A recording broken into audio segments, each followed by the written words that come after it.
dia senang, Yahya Waloni. Hai. Sekarang beliau jadi penginjil. Jadi ketika Yahya Waloni datang ke Aceh, sahabat ya, oh, dia cepat-cepat langsung datang. Oh, inilah pendakwah hebat.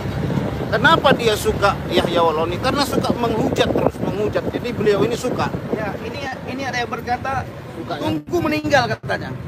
Saya selalu berkata begini saudaraku ya, orang Kristen tidak meninggal.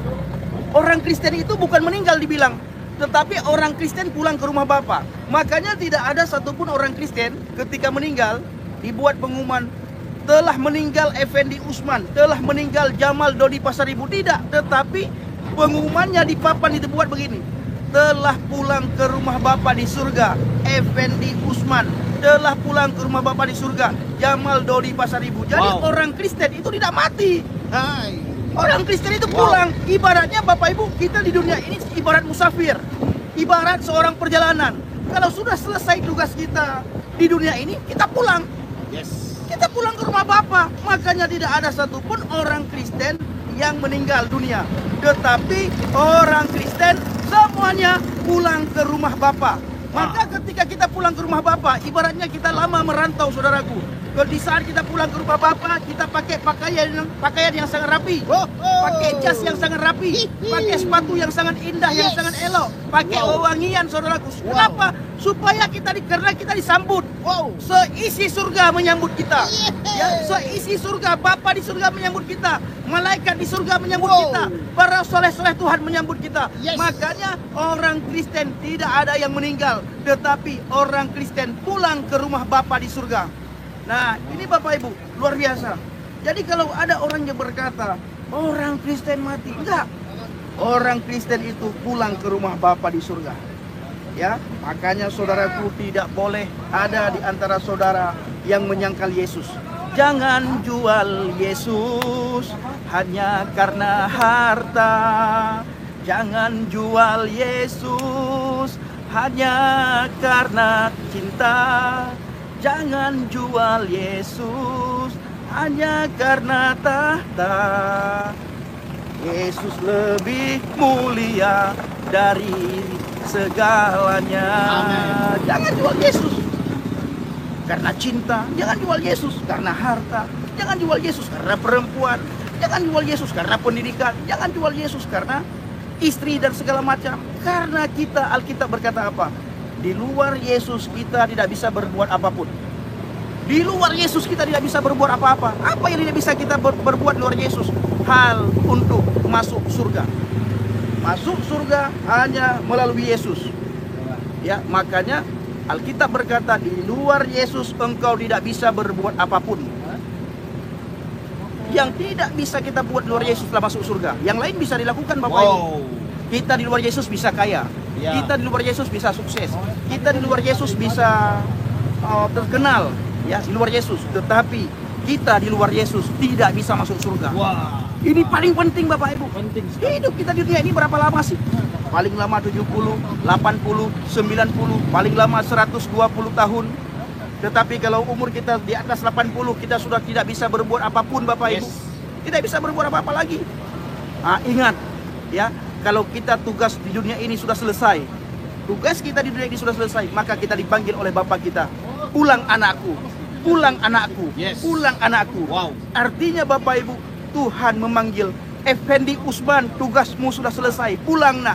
Jamal Dodi Pasaribu, tugasmu sudah selesai, pulang nak. Makanya orang Kristen tidak ada yang mengatakan telah meninggal dunia Effendi Usman, telah meninggal dunia Jamal Dodi Pasaribu. Tetapi apa yang dikatakan? Telah pulang ke rumah Bapa di surga Effendi Usman, telah pulang ke rumah Bapa di surga Jamal Dodi Pasaribu. Bapak Ibu semuanya, terima kasih saudaraku, Pak Sugandan dan semua yang sudah memberkati. Saya ucapkan terima kasih. Berkat yang Bapak Ibu berikan ini kami pergunakan untuk pelayanan di Mentawai. Wow, luar biasa.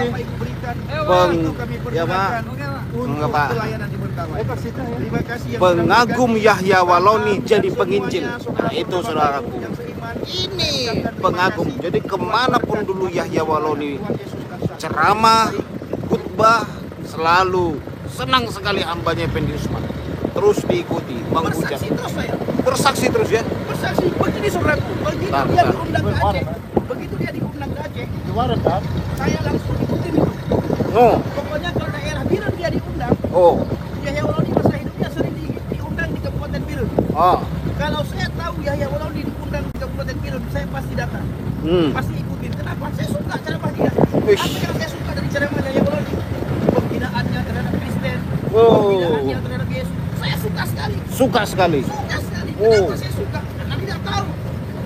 Begitu saya tahu kebenaran Tuhan Yesus. Oh, Ternyata ampuni Tuhan dia Yesus. pembohong, Pendusta. pendusta. Wush.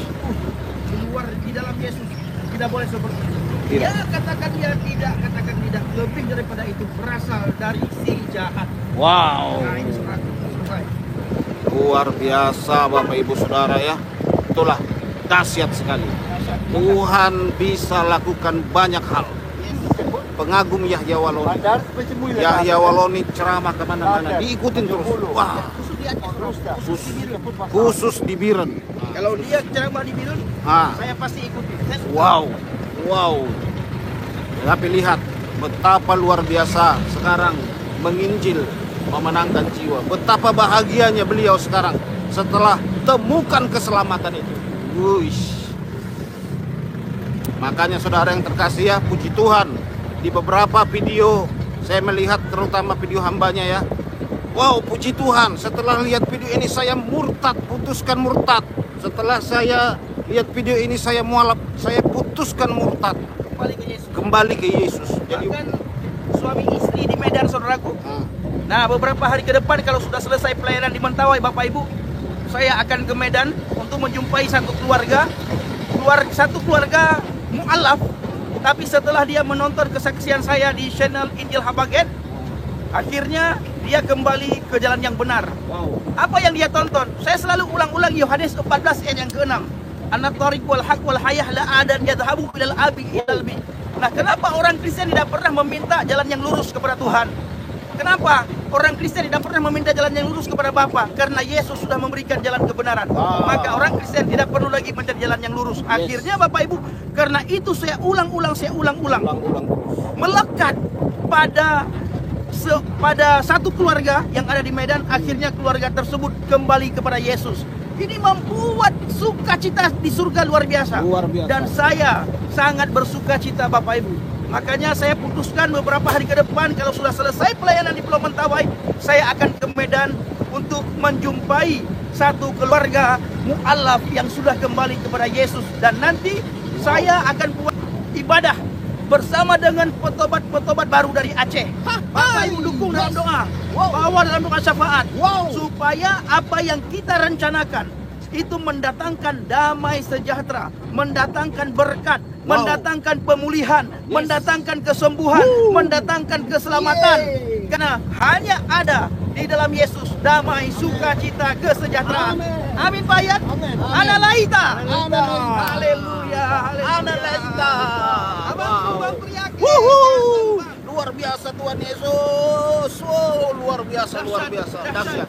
Masihkah saudara menunda-nunda terima Yesus? Lihat saudaraku, hambanya pemuja Yahya Walaudi dulunya seorang santri, sekarang bangga kenal Tuhan Yesus. Bangga sekali. Saya juga saudaraku dulu dari Islam bangga sekali kenal Yesus Kristus. Wow, luar biasa. Luar biasa. Kita jalan terus, sampaikan kebenaran. Roh saya menyala-nyala sekali saudara. Roh saya menyala-nyala sekali untuk menyampaikan. Dan layanilah Tuhan. Ya, biarlah roh menyala-nyala dan layanilah Tuhan. Saya menyala-nyala sekali memberitakan Injil. Karena saya berpikir, wow Tuhan, betapa beruntungnya saya, betapa bahagianya saya kenal Yesus Kristus Tuhan sebagai juru selamat. Dulunya saya Tuhan penghujat, saya pembenci Kristen. Sekarang saya jadi pengikut Kristus.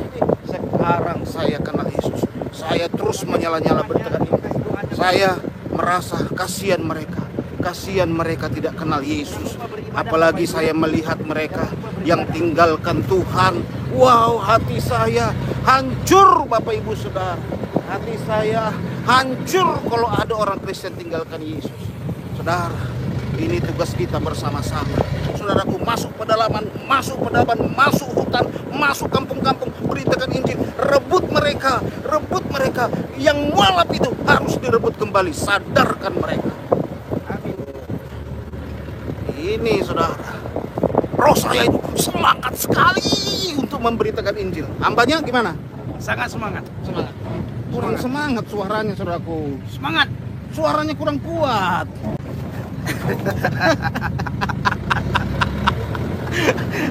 Lihat saya, saudaraku, semangat sekali. Semangat sekali, saudara. Karena apa? Alkitab berkata dalam Filipi 4 ayat 4, bersukacitalah senantiasa di dalam Tuhan. Ketika Anda bersukacita, Alkitab juga berkata, hati yang gembira adalah obat yang manjur. Jadi saudara jangan takut, jangan bimbang. Ketika saudara memiliki Roh Kudus, saudara akan mengalami Tuhan. Inilah waktunya. Orang Kristen tidak boleh lagi loyo, tidak boleh lagi lemah, tidak boleh lagi orang Kristen itu berkata, biarkan mereka tinggal Tuhan. Kita harus berdoa buat mereka. Daerah-daerah pedalaman ini akan dimenangkan. Kampung-kampung mualaf akan dimenangkan bagi murtad dari Islam, keluar dari Islam. Langsung Kudus itu memenuhi hati kami untuk terus memberitakan kabar baik. Masuk ke dalam bahaya pun tak masalah, resiko pun tak masalah, diancam pun tak masalah, diusir pun tak masalah. Yang penting hidup kami, hati kami, jiwa kami sudah dipenuhi oleh kuasa Tuhan. Kami diselamatkan. Hidup bagiku Kristus, mati keuntungan. Ya, hidup bagiku Kristus, mati keuntungan. Biarlah selama kita hidup memuliakan Tuhan Yesus, melakukan pekerjaan yang diperintahkan oleh amanat agung. Kalau saudara sering membaca Alkitab, maka saudara akan mendapatkan satu tugas, satu perintah, di mana Yesus memberikan perintah kepada kita, pergilah beritakanlah Injil dan jadikanlah semua bangsa muridku. Ya, haleluya. Luar biasa, saudara. Luar biasa. Tuhan baik, Tuhan baik. Tuhan sangat baik sekali. Doakan kita. Ya, sudah sampai jembatan belum ya? Belum ya? Masih jauh, Pak. Oh iya, ya, betul. Saya mau sampaikan, hambanya Effendi Usman pernah berkata, kekristenan ini bagaimana sorga, damai sorga dibawa ke bumi. Kan itu ada doanya, sahabat ya. Gimana doanya, saudaraku? Doa Bapa kami, jadilah kehendakmu di bumi seperti di surga. Iya, jadilah kehendakmu di bumi seperti di sorga. Jadi kita bawa hal sorga ke bumi. Tetapi ada, saudaraku, kepercayaan membawa hal-hal dunia masuk ke sorga. Makanya di sana bisa hidup secara daging, bisa kawin mawin, bisa hal-hal keinginan nafsu, minuman keras, saudaraku. Dibawa hal-hal dunia ke sorga. Ya, saudaraku? Ya, makanya ada yang bilang begini. Di sini kita tidak perlu jangan minum minuman mabuk di sini. Kita di surga disediakan minuman mabuk. Di sini kita nggak boleh makan yang haram-haram, di sana kita boleh makan yang haram-haram karena semuanya halal. Jadi bagaimana bisa kita bawa perkara-perkara dunia ke surga, sementara surga itu tempat yang sangat kudus. Harusnya adalah bagaimana kekudusan surga kita bawa ke dunia ini. Bagaimana damai dan sukacitanya surga kita bawa ke dunia ini. Makanya di dalam iman kekristenan, di dalam Alkitab tidak pernah menceritakan tentang pesta seks di surga, nggak pernah. Tidak akan ada itu. Nah, karena tempat itulah tempat yang sangat kudus, dan kehidupan kita di surga itu bukan hidup secara daging, ya, bukan hidup secara daging, saudaraku. Tidak ada lagi kedagingan, tidak ada lagi hawa nafsu di surga.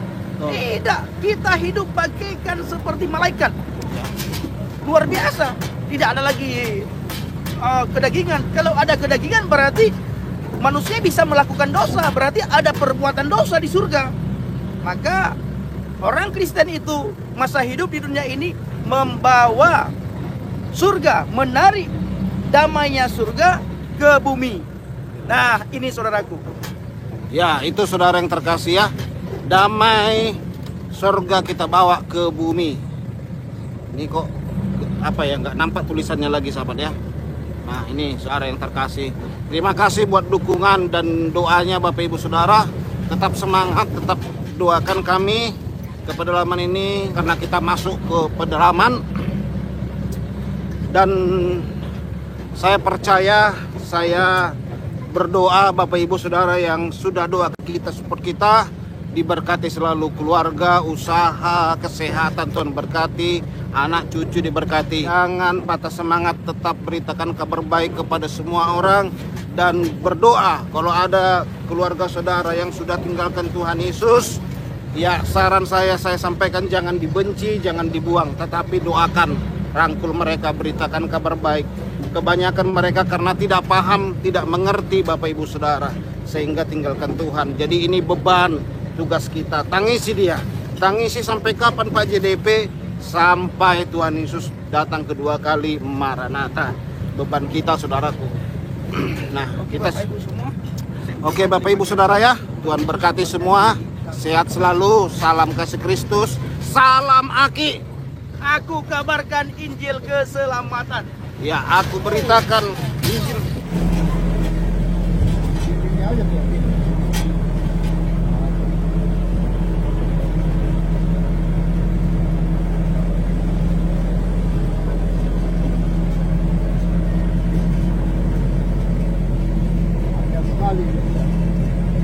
Pegangan.